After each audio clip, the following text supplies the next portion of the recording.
Hello everyone and welcome. Make a cup of your favorite drink and get comfortable because this is a wonderful time for new stories from Yellowcat.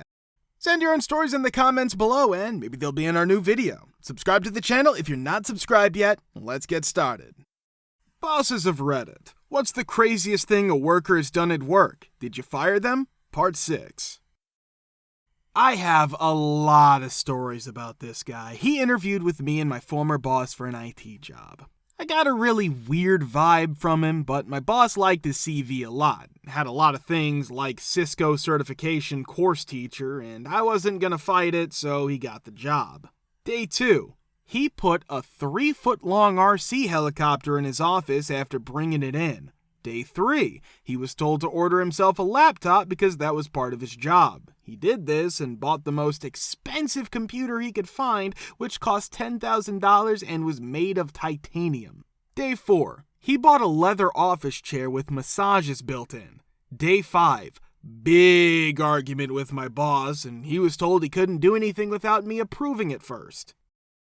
Day 8. He told me he wanted to apply for public IPs for every single piece of equipment all at the company offices for several thousand IPs because NAT sucked. Turns out he didn't know what it was. Cisco teacher, remember? Day 9. He changed the domain admin password to a password some dudes at an IRC channel had told him was the most secure password in the world. Around day 15, he told me he needed some time off because his girlfriend had left him for his RC heli instructor and that he was scared she would take stuff from their apartment. There is so much more. He was fired a few weeks after I left. Last I heard, he was selling VPN services to people using his own home broadband connection. Children, gather round. I'm gonna tell you a story. I worked for a business that handled major insurance claims. Basically, if a tornado or hurricane hit town Y, they would send a bunch of us out there to fix all of the claims because so much property was damaged. They would fly us in, give us hotel rooms, and tell us to bring our laptops. All day and night, we would just change claims to get that stuff going. Our business used to keep a list of adjusters on hand in case we needed them. We were not an insurance company. We were a separate business. That means that most of the adjusters weren't getting paid unless there was work. For self-employed adjusters, it was a good way to make extra money on the side. Anyway, my new team and I meet up at the airport. Few regulars, some new people. We're going to Wisconsin because of a tornado. One of my new hires is a 19-year-old kid wearing cargo pants and a t-shirt that's too big on him. I'm beginning to think that either this kid lied on his resume or that his dad is the adjuster and that he showed up in his place. Nope, adjuster, has a permit, went to school for it, having specialty certificates. So far, this is his first cat team. He's only been in the business for 2 months. I mean, we all have to start somewhere, right? When we go to western Wisconsin, the only hotel for miles was a Super 8. That's where we all stayed. The place was fine, it was pretty new and clean. We're making changes to claims as soon as our feet hit the ground, and the kid seems to be pretty good at his job, have a bright future. What we forgot to think about was the fact that he was too young emotionally to be doing this kind of work so far from home.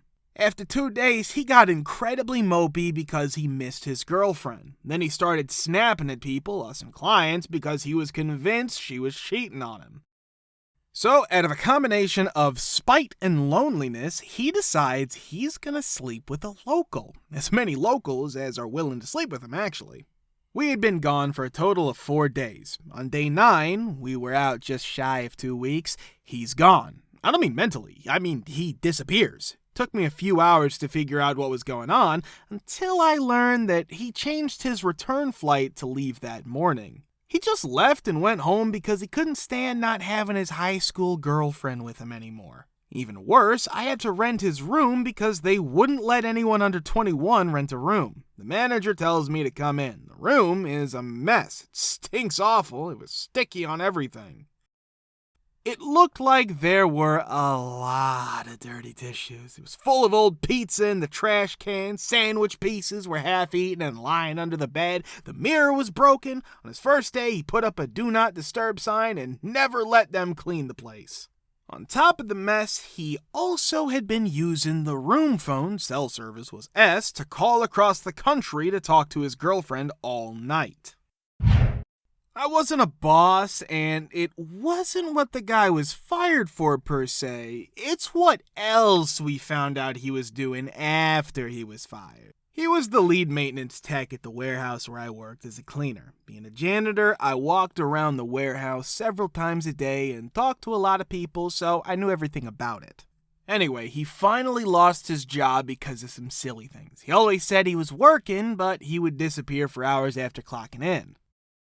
Every day he drove off in his work van, and it became one of those he said he was at this warehouse instead of that one, but he wasn't at either situations. Additionally, he signed off on work orders that were already done by his assistant, even though he didn't do any of them himself. Again, we found out a lot of bad things about him after he was fired. For example, he had been using company money to buy new tools to replace old ones he kept in his van.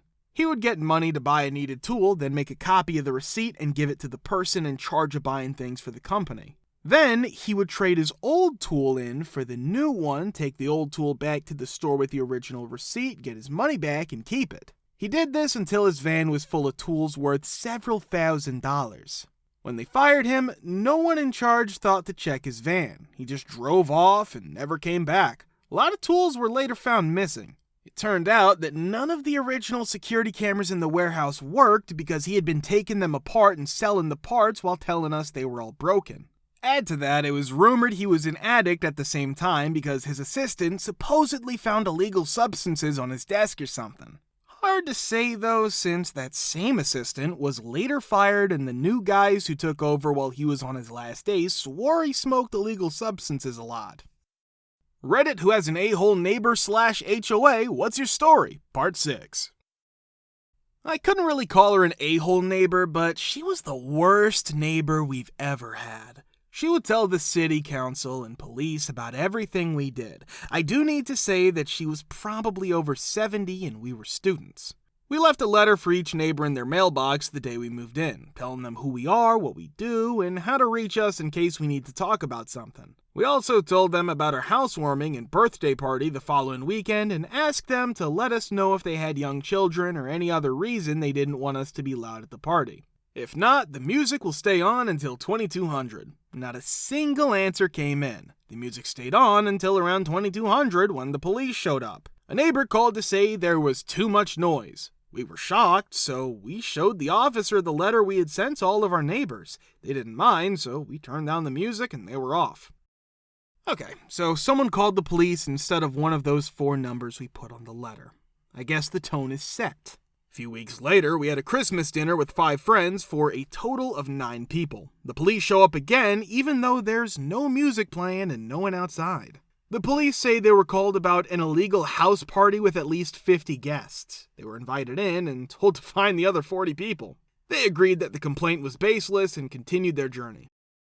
A few months go by with nothing major happening, then one day it's windy and our trash can falls over and trash lands in our old neighbor's garden. We see it happen and clean it up right away. After about a week, we get 2 letters from the city council. One is about a complaint that we illegally dumped trash in our neighbor's garden, and the other is about trespassing into that garden. What the F is that? We think the police got tired of her and told her to talk to the city council. Made me want to break down her door as soon as we got the letters, but I waited a day or 2 until I was calmer. I went over and asked her to meet me for coffee to talk about the problem she's been having with us, but she said no. Okay then, F you. The next week, the fence between our backyards fell down because it wasn't being taken care of properly and it was windy again. The good news was that it fell into her garden and the fence was already in her yard, so we didn't do anything. We didn't want to get another trespassing or something complaint, and we didn't really want to help the old lady out. Sure enough, the police showed up again. She made up a story this time about how we tore down the fence and threw it in her garden. When the police arrived, they didn't believe her story and told her to handle the situation on her own. After that, she asked us to fix it because she didn't have the money or contacts to do it herself. We said no. Then, just for fun, we sent a letter to the city council complaining about it. Not a homeowner, but my condo association is basically run by a collective of old lady H's. They've made a ton of annoying, stupid rules over the years, but one in particular came about during a summer about 6 years ago or so. Late in the spring, signs were put up around the complex telling all the parents that their kids had to go to summer camp or else they would be on vacation for most of the summer. During the summer, they didn't want any kids to be in the complex. If your child was caught staying home, you would be fined every day that your child wasn't gone. Parents did not like this, as you might expect. Parents walked into a condo association meeting and demanded to know what the F was going on. The crotchety old bats told them straight out that it was because they didn't want any kids running around the property or using the pool and making a lot of noise and messing things up for their crotchety old A's. The parents collectively told the association to F off. After a few days, there were new notices. In essence, these notices said that your kids could stay here, but they could only use the pool on Saturday afternoons and play in the yard from 11 a.m. to 3 p.m. 3 days a week all summer. The parents collectively told the association to F off. There were new notices that said the pool could only be used on Saturday and Sunday, and that kids could play outside all day. Parents collectively told the association to F off. No new notices came up for a while, but as summer break finally set in, everyone found out that there was now a padlock on the pool gate, and notices now claimed that the pool was closed for repairs. The parents collectively told the association to F off and elected a new board. Not necessarily an HOA, but a neighborhood association who oversaw the HOA. There's a sizable park with houses surrounding it all but the western edges. A main road leads to a large apartment complex and then more houses. The only apartments in this complex aren't apartments. It's an elderly home for people with mental instability. Essentially, an elderly home for mentally ill people whose families have abandoned them. The NA and HOA's head, however, desired that the building be converted into apartments. However, it was implemented in our western section of the neighborhood because he was unable to strictly enforce the rules for their building. To begin with, in order to attend meetings, all residents must sign up for and maintain membership in the NA's Facebook group. And prior to each meeting, they made sure you were turned away if a post wasn't made within a week of the meeting. After that, you were limited to using specific sidewalks and routes during specific hours. If you were caught breaking any of these rules, neighborhood watch members would come out of their houses and issue you tickets. It made no difference if you were a local or not. The patient was the intended target of all this. The theory was that if they made it a nightmare for both the staff and the patients, eventually they would give up and go. Alas, it was unsuccessful. The home modified the times that the patients were permitted to engage in outdoor activities in order to accommodate this schedule. After that, a tip about employees beating and stealing from their patients was sent to the state anonymously. Furthermore, the company and building lacked the necessary licenses to perform such work at the site. The state arrived, conducted an investigation, and produced no results. However, the city handled all of the licensing-related matters, so that was their responsibility. The city had no intention of becoming involved. When the NA and HOA began to make a big deal out of this, they were furious. Eventually, the city arrives, conducts their own inspection, and discovers that everything, including the zoning and licensing, is 100% kosher. Now the NA's SOL, correct? False. The leader of both teams came up with a brilliant idea. He and 2 other board members began breaking into properties up for sale and taking all the copper. After that, they would pretend to be the patients and witness accounts that they had fabricated. This sparked a comprehensive campaign to close the establishment. A local police officer was sitting behind the complex in question, which is right across the street from my house, about 2 or 3 weeks before the city made their final decision. He sees someone trying to get into one of the houses right behind the building. When he looks into it, guess what? He witnesses the association's head of board and 2 other members breaking into the house. All of them made admissions, and the leader said he intended to get the facility out of the neighborhood so he could purchase the land and build on it. When the city files a lawsuit against the board chairman, the NA effectively loses all legal leverage in the agreement they had with the city. Now they're entirely powerless. It's magical. If you want to watch the part 5, click the link here. We're very, very glad to see you all in the comments again. Many, many thanks for your support.